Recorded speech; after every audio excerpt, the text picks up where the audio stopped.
Hello friends, this is Rajdeep. Welcome to Learning Insight, and this is our top 500 MCQ series for social work NET-JRF and all other exam related to social work. This is our video number 3, and if you have not seen earlier videos, then please go to my watch channel playlist. You will find all the videos and watch this video.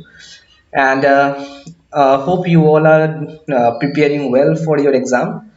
And I must say that you don't give up or practice well, because if UGC do not conduct 2 times exam in this year, then there is a chance for increasing the seats for both NET and JRF. So this time maybe lucky time for you. If they increase the seats, then there is a chance of more number of candidates will crack both NET and JRF. So my request all of you, don't give up, prepare well, and exam तो कभी ना कभी हो जाएगा. So you practice, you don't give up and practice well. And आप revise कीजिए, आप chapter को रिवाइज कीजिए, प्रीवियस ईयर को रिवाइज कीजिए, इंपॉर्टेंट मटेरियल्स को रिवाइज कीजिए, because revision will give you a good result in your exam. You can understand when you sit for exam, then you can realize that revision works better. So ये तो मेरा भाषण हो गया. So if it's okay, or if you want to accept, then accept it, or otherwise please ignore. So चलिए start करते हैं. Okay, first question. First question is random sampling does not. So यहाँ पे दिया गया 4 ऑप्शन में से random sampling क्या इंक्लूड नहीं करता है. फर्स्ट ऑप्शन है make the sample representative of the population. Yes, ये रैंडम सैम्पलिंग का एक क्राइटेरिया होता है. Then ensure generalization of result. Yes, ये भी है. Then reduce error and increase precision of the experiment. हाँ, ये भी करेक्ट है. सो random sampling do all these things, but it does not maximize experimental variance, because in this sampling or in this random sampling, sample are drawn from infinite populations which contain a finite number. That's why it does not include maximize experimental variance. Now next question. If the population on which study is based is such that all its units can be reached, it is termed as. So अगर the population on which you study is based in such that all units can be reached, सभी units को reach करता है, then it's termed as accessible population actually. Because accessible population क्या होता है, is requires if the population on which the study is based, and through these populations every unit is reachable to every population. And target population क्या होता है, target population is a type of purposive sampling में use किया जाता है. And आपका homogeneous and heterogeneous population जो है is a type of stratified sampling. So accessible population is your right answer. Now next question. A population is divided into group on the basis of socio-economic status, which is related to the dependent variable. So which of the following is the most appropriate method of sampling? Remember, in your exam also you will get most appropriate. That means all are right, but you find out which one is most suitable for this among this option. So sometimes it's very difficult to find out most appropriate one. You are able to finding the appropriate one, but most appropriate one is very difficult if you don't have any clear understanding. So यहाँ पे बोला गया कि population जो है divided into group on the basis of socio-economic status and which is related to dependent variable. So ये आपका हो जाएगा systematic sampling, because systematic sampling जो होता है where elements are chosen from regular intervals when a population is finite and can be properly listed. Here all the unit of population are listed in a alphabetically order.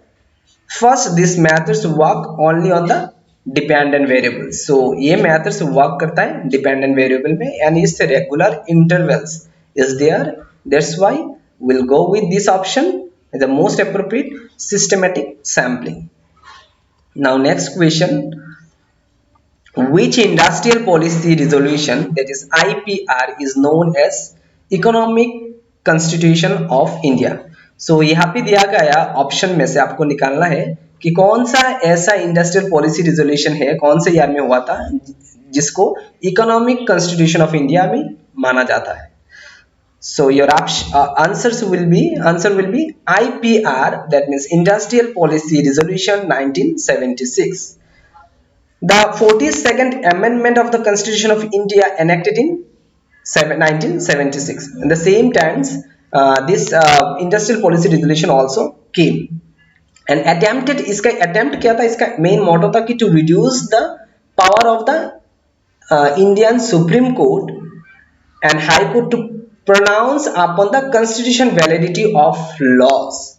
So जो industrial policy resolution था is known as economic constitution of India. ये economic sides का एक part है constitution का, that's why it's known as economic constitution of India.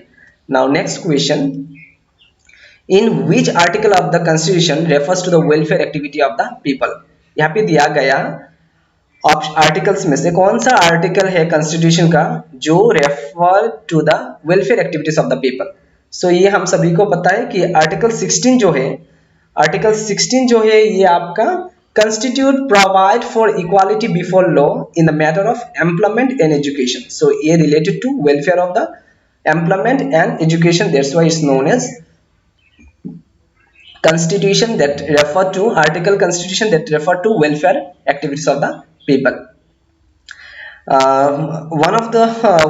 One suggestion for you, that if you have not watched my unit 8 of unit wise discussions, then please go to the playlist and watch unit 8 for all the articles under the fundamental rights and fundamental duties, and then the directive principle state policy. You will find all the articles almost.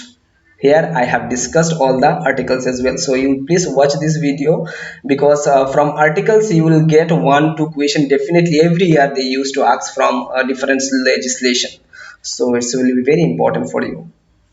Now next question, the term dash has a general meaning when it is used to refer to the well-being of the member of the community, state or nation. कौन सा term है जो general meaning है when it is used to refer to well-being of the member of the community or nation or state? So हम सभी को पता है कि पब्लिक वेलफेयर हो जो ये जनरल मीनिंग है, because जो when it is used to refers to the well-being of the member of the community or state or nation, it is restricted to the field of public tax supported social work, whether national or community or state or nation or local level, you can say. Now next question, so it's a public welfare. Next question, what is the welfare activity of the people in article 17 of the constitution? So it's article 17 of our constitution deals with abolition of untouchability, and यहाँ पे क्या बोला, abolition of untouchability जो है is the welfare activity of the people in article 17 of the constitution, because untouchability is abolished in all forms in India. So next question, in which year the central government health scheme CGHS started? So it was started in the year 1954, because ये जो central government health schemes है इसका main उद्देश्य था कि to facilitate the medical treatment of the central government employees and their families. So the central government health schemes जो था ये started in the year 1954, and the main motto to provide or facilitate the medical treatment and treatment to the central government employees and their families. Now next question, which institution has been established on rural higher education? So this is your National Council for Higher Education, Rural Higher Education. This was the council that was established in for rural higher education, and because this council offers diploma courses in sciences, especially rural sciences, and certificate courses for sanitary inspectors, etc. That's why this was started normally for that was established for normally for rural higher education only. Now next question. Central Social Welfare Board was set up in the year, we all know that it was set up in the year 1953, and with the objectives क्या था उसका, promote social welfare activities and implementing welfare programs for women and children. उसका main motto था कि वो promote करे social welfare activities, साथ साथ इम्प्लीमेंट करे welfare program for women and children. Remember social welfare, central social welfare board जो है वो काम करता है वुमेन एंड चाइल्ड और चाइल्ड के ऊपर and through the voluntary organisations. Now next question. Which year, which university set up initially in 28 December 1953 and became a statutory organization by the Act of Parliament in 1956? This is very important. That is the University Grant Commission. That means UGC was initially set up in 1953, 28 December, but later it becomes statutory body or organizations by the Act of Parliament in the year 1956. Because this university promote, ये क्या promote करता है, ये बहुत important है, question में भी पूछा गया था. That promotes and coordinate education first, then second it determine and maintain standard of teaching, and then examinations, and then research in various activities. So it's promote and coordinate education, determine and maintain standard of teachings, examination and research in various universities in India. Now next question. Okay, what is the main feature of the target and implementation strategy of women education? So women education का जो main target and implementation strategy है वो क्या है बताना है आपको. So to create dynamic managerial structure to cope up with the target envisaged.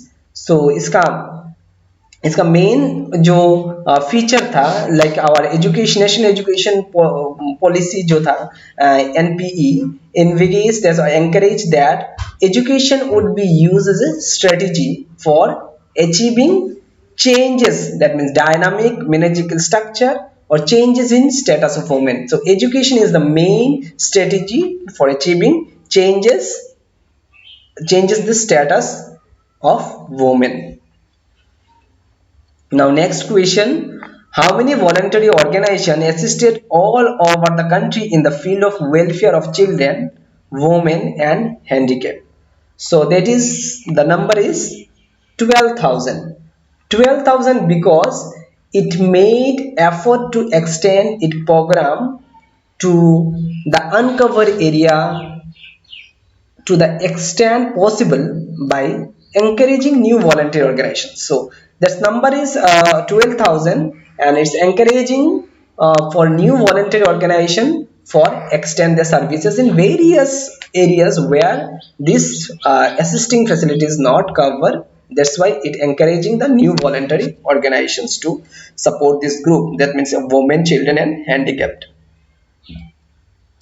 Now next question. Which organization was set up in the year 1956 to coordinate and promote health education? So ये आपका answer है the central health education जो था, central health education bureau जो था, that was established in 1956 to coordinate and promote health education.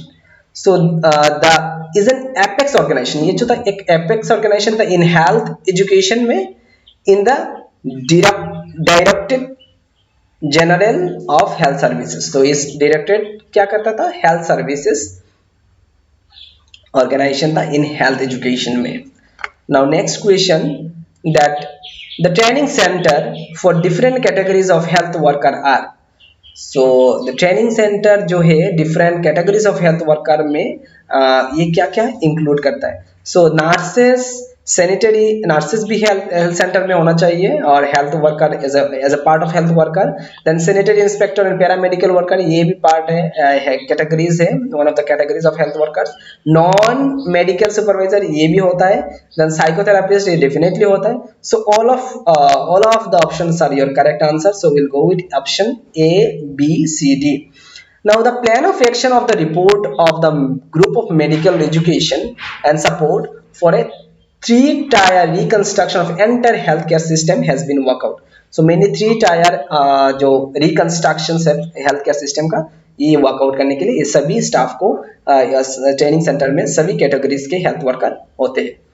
So this is all about. If you like the content, please consider for subscribing, like the videos, share, and share with your friends and comments as well, so I can be motivated to work with you.